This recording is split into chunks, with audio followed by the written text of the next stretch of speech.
Bonjour à tous. Je suis très heureux de vous retrouver ici depuis Genève pour ces séries d'études bibliques que nous menons mois après mois.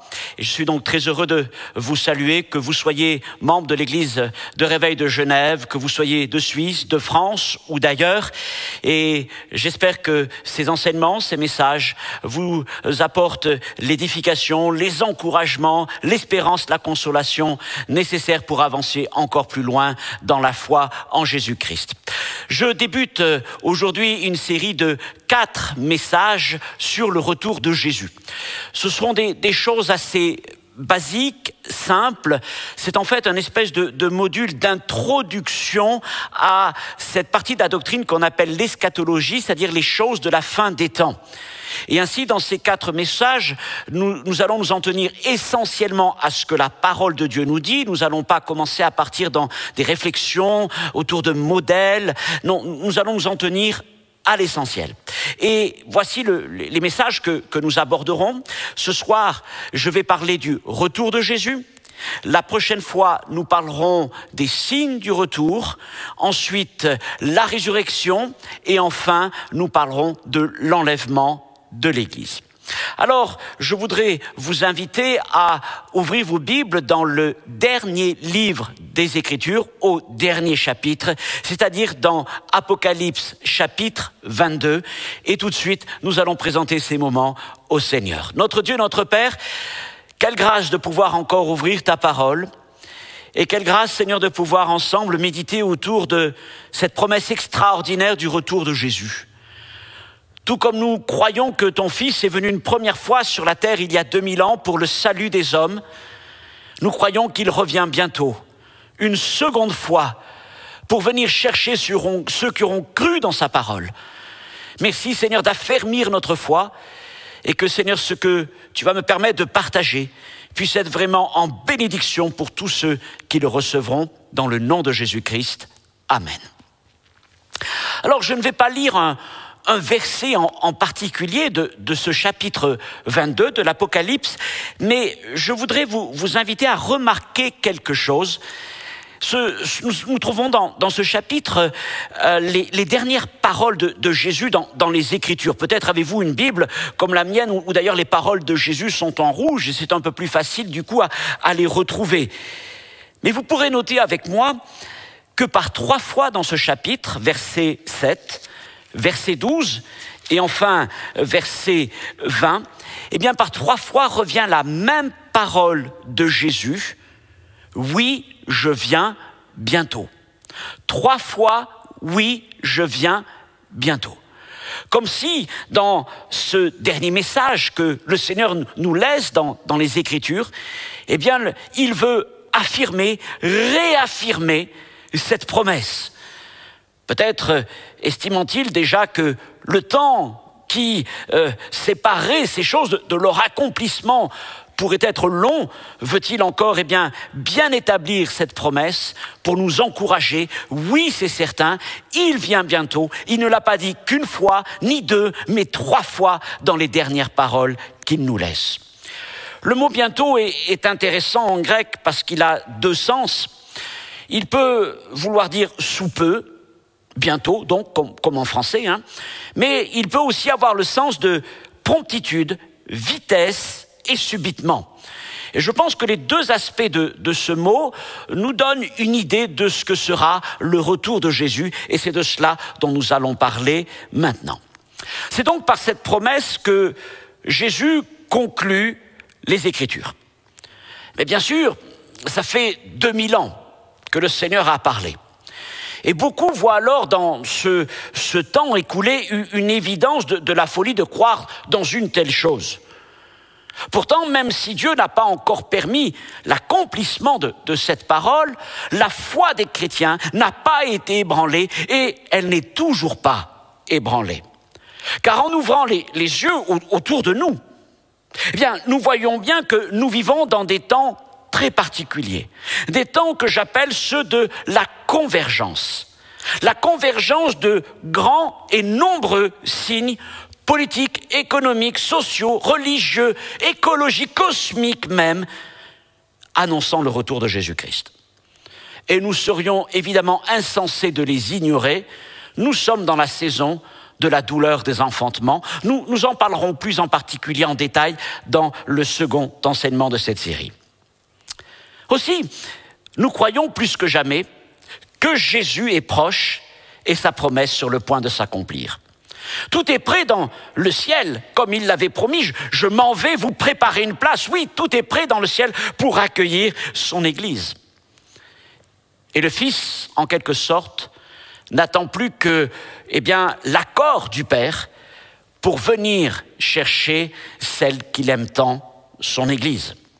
Et ce n'est pas que le Père tarde ou que cette promesse serait illusoire, mais comme l'apôtre Pierre nous le dit, c'est que Dieu patiente à l'égard des pécheurs afin que ceux-ci parviennent à la repentance et au salut.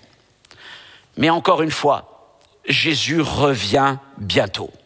Et il reviendra avec puissance, avec gloire et aussi comme un voleur dans la nuit, comme il est écrit dans les Écritures. En une fraction de seconde, il prendra alors avec lui tous ceux qui auront cru et espéré en son retour. Et malheureusement, il laissera derrière lui les autres, les moqueurs, les incrédules et aussi, malheureusement, tous ceux qui se disent chrétiens, mais qui n'en ont pas la substance, qui n'en portent que le titre, mais qui n'en ont pas la réalité. Mais je veux dès maintenant vous adresser cette question, elle est évidente. Êtes-vous prêts pour le retour de Jésus? Je ne dis pas simplement préparez-vous, mais êtes-vous prêts pour le retour de Jésus dès maintenant? Car c'est aujourd'hui le bon moment pour réfléchir à cela. Et c'est là une question de salut et d'éternité. Jésus n'a jamais été aussi proche. Alors soyons prêts à aller bientôt à sa rencontre. Le premier point que je veux aborder avec vous maintenant, c'est de parler de la promesse du retour de Jésus dans les Écritures. Et nous allons voir que plus d'une fois, cette promesse est mentionnée. En fait, le retour de Jésus est mentionné plus de 300 fois dans le Nouveau Testament. Et on estime qu'il y a 8 fois plus de textes annonçant la seconde venue de Christ que la première il y a 2000 ans. Et des chapitres entiers des évangiles y sont consacrés et rapportent des enseignements de Jésus sur les temps de son retour. Par exemple, il y a le sermon sur le mont des Oliviers, Matthieu chapitre 24, où le Seigneur, interpellé par les disciples au sujet de la construction du temple, va leur dévoiler des choses qui concernent non seulement les temps qui leur sont proches, mais aussi des temps qui leur sont éloignés et qui, nous le croyons, sont devenus nos temps. Et puis, dans les évangiles, il y a aussi de nombreuses paraboles qui traitent de la question du royaume des cieux dans la fin des temps. Je cite la parabole de l'ivraie et du bon grain, Matthieu 13, la parabole des 10 vierges que nous connaissons bien, Matthieu 25, ou encore la parabole des mines, Luc chapitre 19. Quant à l'apôtre Paul, on estime qu'il fait plus de 50 fois allusion à cette question du retour de Jésus, avec des passages très importants, notamment dans les 2 épîtres aux Thessaloniciens ou dans la première aux Corinthiens chapitre 15, avec ce magnifique enseignement et très important sur la résurrection des saints. Enfin, le dernier livre de la Bible, l'Apocalypse, est en grande partie consacré à décrire les événements politiques, économiques et écologiques et spirituels entourant le retour de Jésus et l'accomplissement donc de la promesse. Ainsi, après la naissance et la mort du Sauveur pour notre salut éternel, il n'est pas de sujet plus important dans les Écritures que celui du retour de Jésus. Alors, je voudrais m'arrêter d'abord sur cette question. Mais au fait, pourquoi Jésus doit-il revenir? Et je voudrais vous proposer 5 raisons au moins. La première est que Jésus revient pour chercher son épouse afin de célébrer ses noces. L'apôtre Paul nous dit dans 2 Corinthiens 11:2 que l'Église est comme la fiancée de Christ. Et elle est fiancée à quelqu'un qui l'aime passionnément, qui a donné sa vie pour elle, qui prépare dans le ciel un endroit extraordinaire pour la recevoir. Et le plus grand désir qu'il y a dans le cœur de notre Seigneur Jésus, c'est de venir nous chercher, de venir prendre sa fiancée pour l'amener dans la salle du festin des noces et la conduire ensuite dans ce lieu qu'il a préparé pour elle. Voilà donc la première raison. Jésus revient pour chercher son épouse et célébrer ses noces. La deuxième raison, il revient pour sauver Israël. Paul enseigne dans l'Épître aux Romains qu'Israël a été mis à l'écart temporairement pour cause d'incrédulité à l'égard du Messie. Toutefois, à son égard, les promesses de Dieu demeurent. Et Israël n'a pas été remplacé. Jésus revient aussi, ainsi pour accomplir les promesses divines à l'égard d'Israël. Mais les Écritures annoncent que ce sera dans des temps particulièrement fâcheux, difficiles pour Israël. Jérémie, le prophète, parle d'un temps de l'angoisse de Jacob. Et puis, le Seigneur, quand il viendra au bout du compte, Israël tournera ses yeux vers lui, ou comme le dit le prophète Zacharie, Zacharie 12, 10, ils tourneront les yeux vers celui qu'ils ont percé. Et dans des temps difficiles, dans des temps où Israël sera cerné par des nations et des armées ennemies, il finira donc par reconnaître que Jésus, Yeshua, est le seul et véritable Messie. Et alors Paul rajoute cette déclaration extraordinaire de Romains 11, 26, « Et tout Israël sera sauvé ». C'est là la deuxième raison. La troisième raison, Jésus revient pour juger les nations. Ésaïe chapitre 2, verset 4, par exemple, il est écrit « Il sera le juge des nations, l'arbitre d'un grand nombre de peuples ». Et ce qui va se passer est notamment décrit dans Matthieu chapitre 25, dans ce qu'on appelle le tribunal des nations, où Jésus va séparer les nations, les peuples qui sont devant lui, faisant passer les uns à sa droite, les brebis, les autres à sa gauche, les boucs, les uns pour le salut, les autres pour la perdition. Vous pourrez lire ce texte par vous-même. Quatrième raison, le Seigneur revient pour restaurer la création. Et nous croyons que cette création sera rétablie dans un état semblable à celui du Jardin d'Éden. Il n'y aura alors plus rien de mauvais parmi les plantes ou les animaux. Ainsi, le prophète Ésaïe, au chapitre 55, verset 13, écrit-il « Au lieu de l'épine, s'élèvera le cyprès. Au lieu de la ronce, croîtra le myrte, et ce sera pour l'Éternel une gloire, un monument perpétuel, impérissable. » L'épine, la ronce, tout ça nous rappelle Genèse chapitre 3, verset 18, même s'ils ne sont pas tout à fait les mêmes mots, mais l'idée est là, où le Seigneur, à la suite du péché d'Ève et d'Adam, avait comme maudit le sol en disant « Il te produira des épines et des ronces ». Ainsi, le Seigneur revient pour restaurer cette création. Il revient aussi, et c'est la cinquième raison, pour régner. Nous croyons que Christ revient pour établir son règne de 1000 ans sur la terre. Son épouse, l'Église, partagera alors ce règne glorieux et Israël sera la première des nations. Ce sera un règne de paix, de justice, de prospérité qui est souvent appelé le millénium. Et vous trouvez cela parmi d'autres textes, notamment dans Apocalypse, chapitre 20, versets 1 à 4. Alors, soyons clairs sur ce point. Parmi les églises évangéliques, il existe plusieurs sensibilités sur cette question. Dans une autre série, nous prendrons le temps de considérer ces points plus en détail. Disons qu'aujourd'hui, je partage avec vous ce qui est la position la plus courante dans nos assemblées. Voilà donc 5 raisons pour expliquer et dire pourquoi Jésus revient. Maintenant, seconde question, comment Jésus doit-il revenir ? Et je voudrais mettre en avant 4 caractéristiques. La première, c'est que son retour sera surprenant. Il sera en quelque sorte impossible à prévoir, impossible à anticiper. C'est ce que dit Jésus, tenez-vous prêts car le Fils de l'homme viendra à l'heure où vous n'y pensez pas. Alors je suis incapable de dire ce que pourrait être cette heure où nous n'y pensons pas, parce que par définition, nous n'y pensons pas, ce qui veut dire que ça sera vraiment très surprenant pour tous les hommes. C'est donc la première caractéristique. La deuxième caractéristique de ce retour de Jésus, c'est qu'il sera insaisissable, autrement dit, impossible à appréhender, à retenir, il sera imperceptible.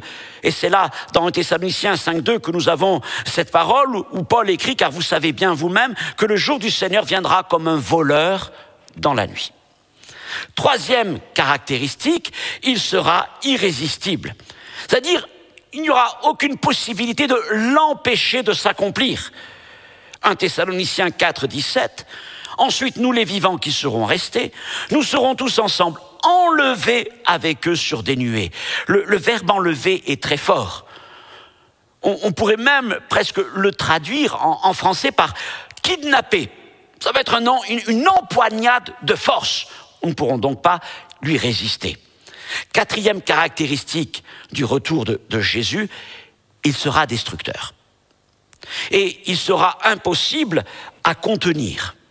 Voilà ce que Jean écrit dans l'Apocalypse. Et les nations, les peuples, leurs chefs disaient aux montagnes et aux rochers, « Tombez sur nous et cachez-nous devant la face de celui qui est assis sur le trône et devant la colère de l'agneau, car le grand jour de sa colère est venu, et qui peut subsister ?» Voilà donc 4 caractéristiques du retour de Jésus. Il sera surprenant, insaisissable, irrésistible et destructeur. Après avoir évoqué le pourquoi, le comment, nous en arrivons à une question qui, ma foi, est une question assez clé et qui fait évidemment couler beaucoup d'encre, c'est celle du quand. Quand Jésus doit-il revenir ? Eh bien, là, nous devons affirmer que nul ne connaît la date. Nous savons que le Seigneur a dit ceci, Marc 13.32. Bien, pour ce qui est du jour et de l'heure, personne ne le sait. Ni les anges dans les cieux, ni le Fils, mais le Père seul. Personne ne le sait. C'est frustrant pour les hommes. Parce qu'il y a chez nous une soif, une quête de la connaissance. Et d'autant plus quand il y a des choses qui nous résistent. Alors, depuis des siècles et des siècles, mais c'est vrai particulièrement depuis quelques dizaines d'années, les hommes, les uns après les autres, s'évertuent à trouver dans les textes, parfois en les manipulant ou en y ajoutant des révélations, des visions, à donner une solution. Ah, j'ai trouvé la date. Voici comment les choses vont se faire, quand elles vont se faire. Mais à chaque fois, cela a prouvé être une faillite complète. Ça demande en fait de l'humilité. Le véritable croyant accepte dans l'humilité qu'il ne nous est pas possible de connaître la date. Le Père ne l'a pas voulu. Et le Seigneur l'a encore confirmé aux apôtres, et c'est là presque l'une de ses dernières paroles avant de remonter au ciel. Acte 1, verset 7, lorsqu'il leur dit « Ce n'est pas à vous de connaître les temps ou les moments que le Père a fixés de sa propre autorité. Ce n'était pas à eux, et ce n'est pas à nous non plus, mais c'est au Père seul de décider de cela. » Donc, nul ne connaît la date. Pourrons peut-être nous arrêter malgré tout à réfléchir autour de l'époque du retour de Christ. Si la plupart des églises enseignent le retour de Jésus et l'enlèvement de l'Église, elles sont loin d'avoir une opinion unanime concernant l'époque de cet enlèvement, c'est-à-dire où le placer dans les textes tels qu'ils nous sont présentés. Alors certains pensent que le retour de Jésus se fera avant une période de 7 ans de jugement divin, appelée Grande Tribulation. C'est la position qu'on appelle pré-tribulationniste et que j'esquisserai dans quelques instants. Donc, un retour de Jésus et un enlèvement de l'Église avant une période de jugement de 7 ans. Mais ce n'est pas la seule sensibilité, la seule opinion. D'autres églises et d'autres frères, d'autres commentateurs ont une autre approche. Certains vont parler d'un retour de Jésus en milieu de tribulation. On appelle cette position mi-tribulationniste. Et ils avancent des textes, notamment dans 2 Thessaloniciens, chapitre 3, verset 4, où il dit que personne ne vous séduise d'aucune manière, car il faut que l'apostasie soit arrivée auparavant et qu'on ait vu paraître l'homme du péché. Enfin, certains sont convaincus que le retour de Jésus et l'enlèvement de l'Église se produira à la fin de cette période de tribulation de 7 ans, au moment où Jésus donc descendra sur terre pour y régner pour 1000 ans. C'est ce qu'on appelle la position post-tribulationniste. Pré-tribulationniste, au début de cette période de 7 ans de jugement, au milieu de la période et enfin après la période post-tribulationniste. Donc 3 sensibilités principales, il en existe encore d'autres, mais quelle que soit leur position, tous s'accordent à dire que les croyants seront protégés lors de cette tribulation. Protégés soit à la manière de Lot, lorsque le Seigneur l'a arraché en quelque sorte de Sodome et Gomorrhe et que le feu est descendu sur ces villes pour les juger. Et là, c'est l'image de l'Église qui est arrachée de la terre. Ou protégés à la manière de Noé, construisant son arche et traversant le déluge dans son arche, c'est-à-dire traversant, en quelque sorte, l'épreuve en étant gardé par la main de Dieu. Et là, ce sont des approches mi-tribulationnistes et post-tribulationnistes. Mais dans tous les cas, ce que nous croyons les uns les autres, c'est que le peuple de Dieu n'est pas destiné à subir la colère et les jugements du Seigneur. Romains chapitre 5, verset 9, entre autres. Maintenant, je voudrais avec vous parler quelques instants des mots de la Bible. Alors, il existe plusieurs mots dans les Écritures du Nouveau Testament pour parler du retour de Jésus. Je vais m'arrêter sur 2 qui sont peut-être les principaux. Et le premier en français, c'est le mot « avènement » qui vient du grec « parousia ». Ce mot « avènement » évoque l'arrivée de quelqu'un d'éminent.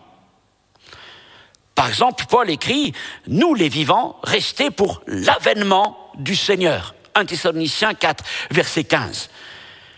À l'époque, ce mot était employé lorsqu'un roi, un gouverneur, un général, donc quelqu'un de très important, venait visiter la ville ou la contrée. Et alors, évidemment, on mettait en quelque sorte les petits plats dans les grands, parce que un tel chef venait visiter le peuple. C'est ce mot qui est aussi employé donc pour le retour de Jésus. Ce qui veut dire que nous attendons Jésus, nous l'attendons lui aussi personnellement. Nous n'attendons ni un ange, ni un homme politique, ni un prophète, ni un événement particulier, mais nous attendons Jésus lui-même. 1 Thessaloniciens chapitre 4, verset 16, Paul écrit « Le Seigneur lui-même a un signal donné, descendra du ciel. » Je souligne lui-même. C'est lui notre espérance, c'est vers lui que se tournent nos regards. L'autre mot dont je veux parler maintenant, c'est épiphanie. Épiphanie en grec veut dire apparition éclatante avec splendeur. Vous allez peut-être me dire, mais qu'est-ce que ce mot a à voir avec le retour de Jésus? Parce que dans notre culture occidentale, quand on parle d'épiphanie, on parle généralement de galette des rois ou de brioche, puisque ce mot est utilisé en référence à l'épisode des mages venus d'Orient pour adorer la naissance du roi des Juifs. Pourquoi épiphanie avec ces mages? Tout simplement en raison de l'étoile. L'étoile qui était apparue dans le ciel de l'Orient et qui, ensuite, ils avaient revue pour venir jusqu'à Bethléem. Cette étoile qui brillait dans la nuit, cette étoile qui était là comme une épiphanie. C'est donc pareil avec le Seigneur. Son retour se fera dans l'éclat de sa majesté divine.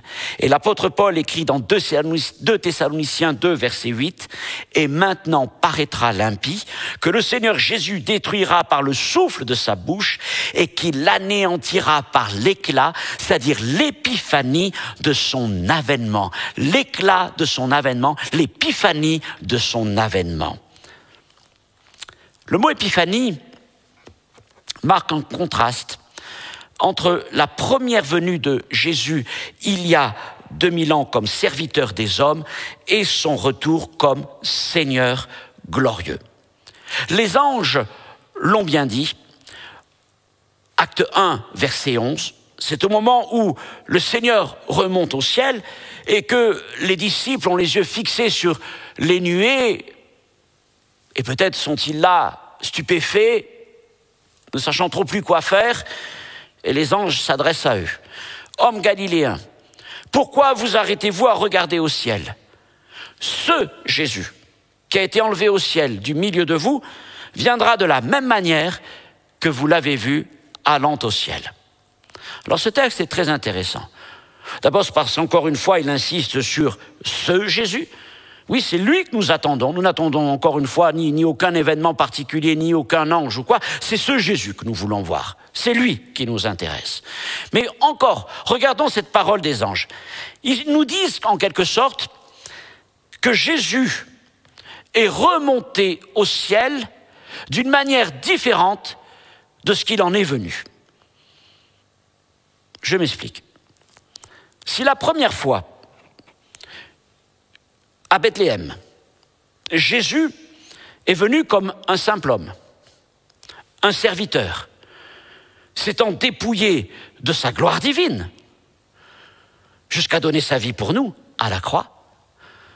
Lorsqu'il est remonté auprès du Père, après sa résurrection, il avait déjà retrouvé une grande partie de sa gloire et l'autorité qui était la sienne. Eh bien, c'est ainsi que le Seigneur reviendra. Il ne reviendra pas dans son humilité et dans sa faiblesse, mais il reviendra dans sa force et dans sa gloire. Si Jésus est venu la première fois comme une faible plante, Ésaïe 53, verset 2, s'il fut l'homme de douleur habitué à la souffrance, comme il le dit lui-même, son retour se fera dans toute sa force et dans toute sa puissance. Il reviendra de la même manière qu'il est monté au ciel. Si la première fois, il vint seul et fut abandonné et méprisé des hommes, quand il revient, c'est accompagné des anges de sa puissance pour s'asseoir sur le trône de sa gloire. Et alors tout genou fléchira devant lui et toute langue confessera qu'il est Seigneur à la gloire de Dieu, notre Père. Et frères et sœurs, lorsque Christ reviendra sur terre, par la grâce du Seigneur, nous serons de ceux qui l'accompagneront. Pourquoi ?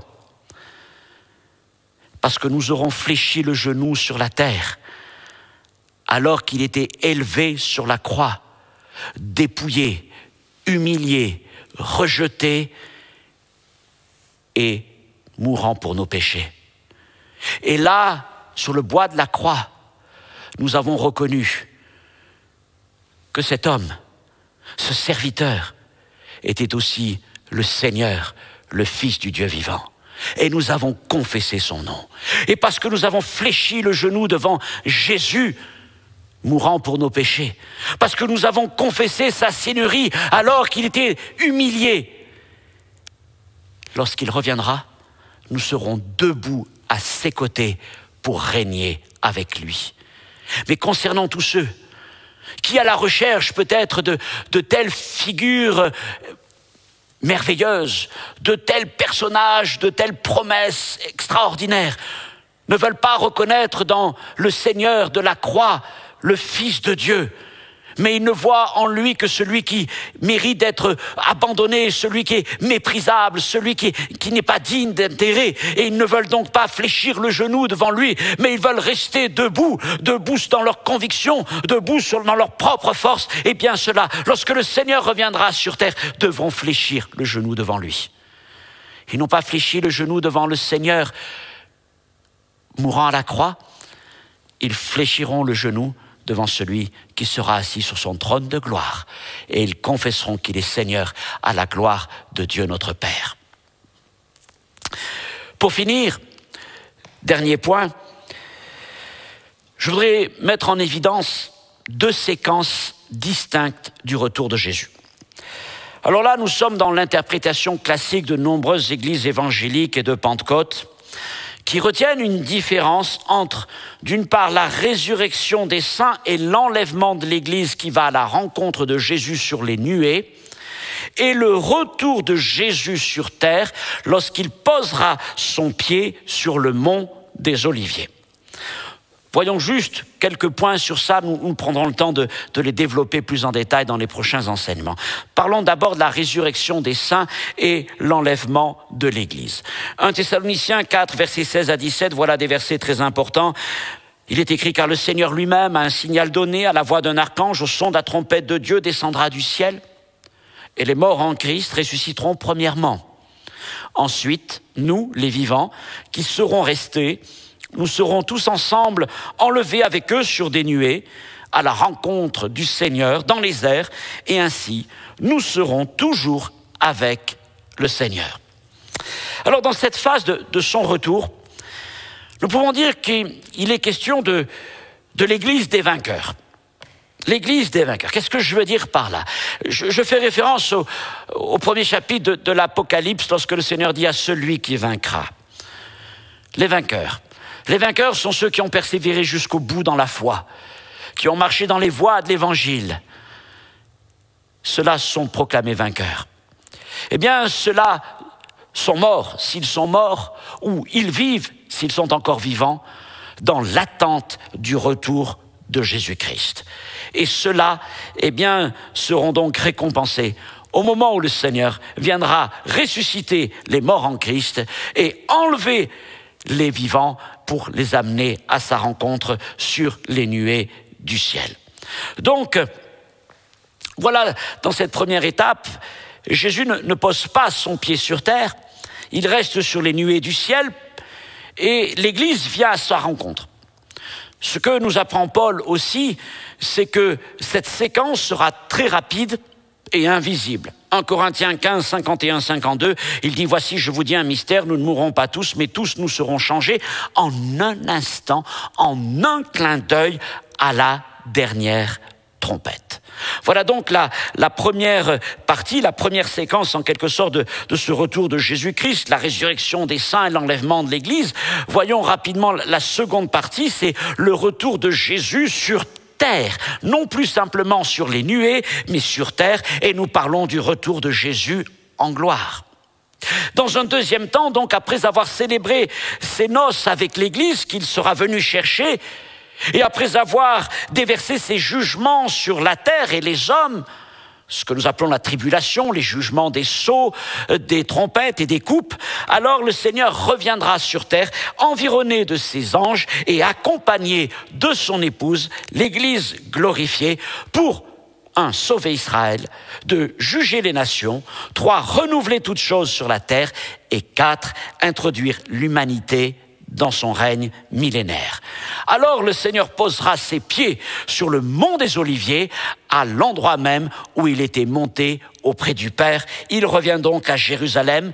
Zacharie chapitre 14, verset 3, verset 9. Ses pieds se poseront en ce jour-là sur la montagne des Oliviers. Un peu plus loin, l'Éternel sera roi de toute la terre en ce jour-là. L'Éternel sera le seul Éternel et son nom sera le seul nom. Si la première étape, la première séquence du retour de Jésus sera invisible pour le reste des hommes, il n'en sera pas de même cette fois-ci. Jean écrit dans Apocalypse chapitre 1er verset 7, « Voici, il vient avec les nuées et tout œil le verra, même ceux qui l'ont percé, et toutes les tribus de la terre se lamenteront à cause de lui. Oui, Amen. » Voilà donc en résumé, nous distinguons donc 2 phases. La première où Jésus revient sur les nuées des cieux pour chercher les siens, et la seconde où Jésus revient sur terre avec les siens pour sauver Israël en premier lieu. En conclusion de ce message, nous en revenons à la promesse du Seigneur, oui, je viens bientôt, et nous croyons que le Seigneur est proche et qu'il prendra avec lui tous ceux qui auront cru et espéré en son retour pour laisser les incrédules, les moqueurs derrière lui. Cependant, il n'est pas dans la volonté du Seigneur qu'aucun des hommes parte pour le jugement et la condamnation. Au contraire, ce que Dieu veut, c'est le salut de tous les hommes. 1 Timothée chapitre 2, verset 4. Pour cela, il a envoyé une première fois, il y a 2000 ans, son Fils sur la terre. Il est venu tel un simple homme, un simple serviteur, pour donner sa vie pour l'expiation de nos péchés à la croix. Et depuis 2000 ans, nous annonçons l'Évangile. Et depuis 2000 ans, les générations de croyants se relèvent les unes après les autres avec cette même foi. Il vient bientôt et c'est notre témoignage. Et nous croyons que lorsqu'il reviendra, eh bien, il nous prendra pour nous emmener avec lui, qu'il prendra ainsi tous ceux qui auront cru dans sa parole, dans son œuvre accomplie à la croix. Êtes-vous prêts pour le retour de Jésus? C'est aujourd'hui le bon moment pour réfléchir à cela. Encore une fois, c'est une question de salut et d'éternité. Dans un prochain message, nous parlerons des signes du retour de Jésus. Concluons, si vous le voulez bien, par la prière. Notre Dieu, notre Père, nous te remercions pour Jésus-Christ. Jésus-Christ venu une première fois sur la terre il y a 2000 ans, tel un simple homme, un simple serviteur, pour donner sa vie comme la rançon de plusieurs sur le bois de la croix. Nous te remercions parce qu'il est parti avec cette promesse de revenir bientôt. Et nous croyons que nous sommes dans des temps qui nous rapprochent de plus en plus de ce moment glorieux. Alors merci d'avoir éclairé nos cœurs, nos consciences quant à, Seigneur, à l'importance de la réconciliation avec toi. Merci, Seigneur, de nous garder dans le salut. Et merci de nous donner cette grâce par ta parole et ton esprit, de garder en nous vivante l'espérance du retour prochain de Jésus-Christ. Seigneur mon Dieu, donne-nous de courir, de marcher jusqu'au bout, de ne point, Seigneur mon Dieu, nous lasser en cours de route, de ne point perdre de vue, Seigneur, la récompense et la bienheureuse espérance. Nous ne vivons pas simplement pour cette terre, mais nous vivons, Seigneur, avant tout pour l'éternité, pour, Seigneur, ce ciel de gloire où tu as préparé pour nous une place à tes côtés. Merci pour Jésus, merci pour le salut, merci pour la promesse de la vie éternelle. À toi toute la gloire, la louange et l'adoration. Amen. Que Dieu vous bénisse, chers frères et sœurs, à une prochaine fois.